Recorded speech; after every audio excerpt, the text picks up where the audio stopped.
Indonesia dapat dilihat dari periodisasi demokrasi yang pernah ada dan berlaku dalam sejarah bangsa Indonesia.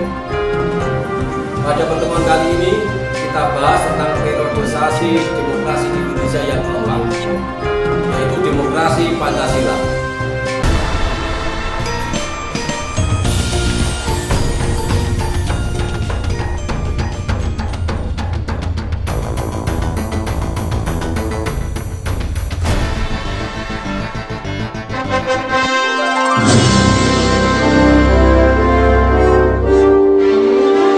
Kita lanjutkan periodisasi demokrasi di Indonesia yang keempat, yaitu demokrasi Pancasila. Runtuhnya rezim Orde Baru telah membawa harapan baru bagi tumbuhnya demokrasi di Indonesia. Demokrasi era reformasi berakar pada kekuatan multipartai yang berusaha mengembalikan perimbangan kekuatan antar lembaga negara, yaitu eksekutif, legislatif, dan yudikatif. Pada masa ini, peran partai politik kembali menonjol, sehingga iklim demokrasi memperoleh nafas baru. Jikalau esensi demokrasi adalah kekuasaan di tangan rakyat, maka praktek demokrasi tatkala pemilu memang demikian. Namun dalam pelaksanaannya, banyak kebijakan tidak berdasarkan pada kepentingan rakyat, melainkan lebih ke arah pembagian kekuasaan antara presiden dan partai politik dalam Dewan Perwakilan Rakyat. Dengan lain perkataan, model demokrasi era reformasi kurang mendasarkan pada keadilan sosial bagi seluruh rakyat Indonesia. Bentuk pemerintahan non-demokratis menjadi demokratis menjadi proses panjang yang melibatkan beberapa tahap. Tahap yang pertama adalah tahap persiapan yang ditandai dengan pergulatan dan pergolakan politik yang berakhir dengan runtuhnya rezim non-demokratis. Tahap yang kedua, tahap penentu, di mana unsur-unsur penegak demokrasi dibangun dan dikembangkan. Dan tahap yang ketiga adalah tahap konsolidasi, di mana demokrasi dikembangkan lebih lanjut, sehingga praktek-praktek demokrasi menjadi bagian yang tidak terpisahkan dari budaya politik masyarakat. Dalam kaitan dengan transisi menuju demokrasi, Indonesia saat ini tengah berada pada fase kedua dan ketiga. Indikasi ke arah kehidupan demokrasi dalam era transisi menuju demokrasi di Indonesia antara lain: yang pertama, adanya reposisi dan redefinisi TNI dalam kaitannya dengan keberadaan pada sebuah negara demokrasi. Yang kedua, diamandemennya pasal-pasal dalam Konstitusi Negara Republik Indonesia.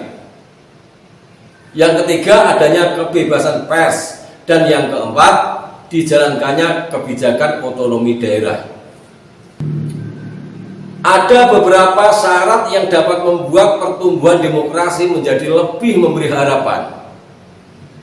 Antara lain, yang pertama, peningkatan kesejahteraan ekonomi rakyat secara keseluruhan. Semakin sejahtera ekonomi sebuah bangsa, maka semakin besar peluangnya untuk mengembangkan dan mempertahankan demokrasi.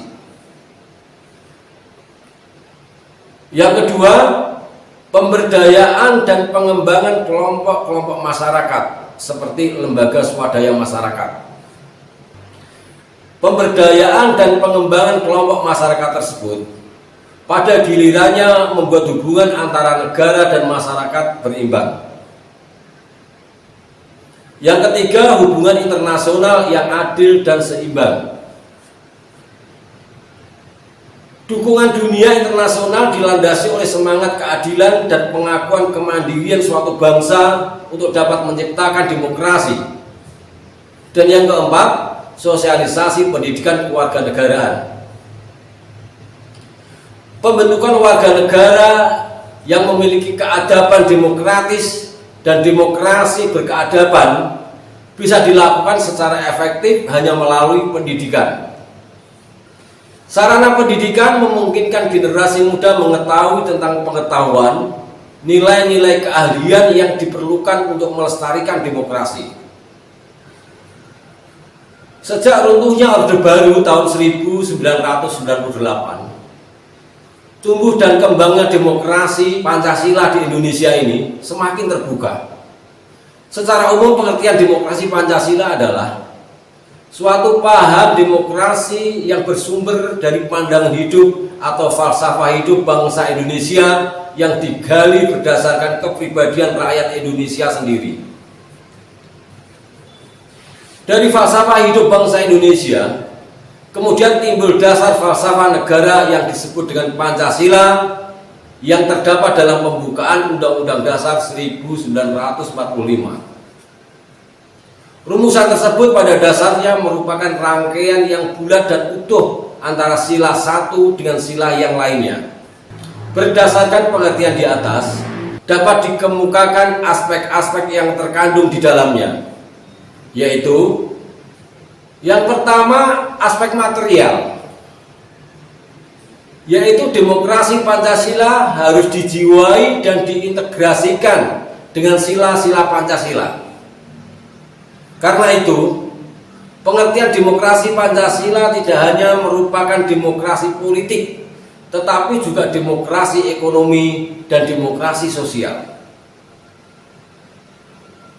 Yang kedua, aspek formal, yaitu proses dan cara rakyat menunjuk wakil-wakilnya dalam badan-badan perwakilan rakyat dan pemerintah, dan bagaimana mengatur permusyawaratan wakil-wakil rakyat secara bebas, terbuka, dan jujur untuk mencapai kesepakatan bersama. Yang ketiga, aspek normatif, yaitu seperangkat norma atau kaidah yang membimbing dan menjadi kriteria pencapaian tujuan. Yang keempat, aspek optatif, yaitu mengetengahkan tujuan dan keinginan yang hendak dicapai. Kelima, aspek organisasi, yaitu sebagai wadah pelaksanaan demokrasi Pancasila, di mana wadah tersebut harus cocok dengan tujuan yang hendak dicapai.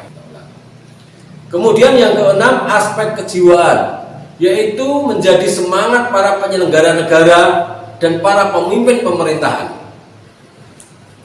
Demokrasi Pancasila memiliki beberapa fungsi dalam pelaksanaannya terhadap negara Indonesia, yaitu sebagai berikut.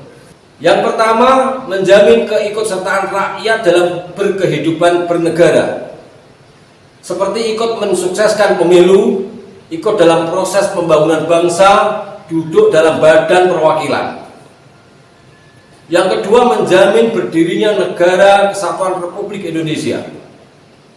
Yang ketiga, menjamin tetap tegaknya Negara Kesatuan Republik Indonesia berdasarkan sistem konstitusional. Yang keempat, menjamin tetap tegaknya hukum yang bersumber dari nilai-nilai Pancasila.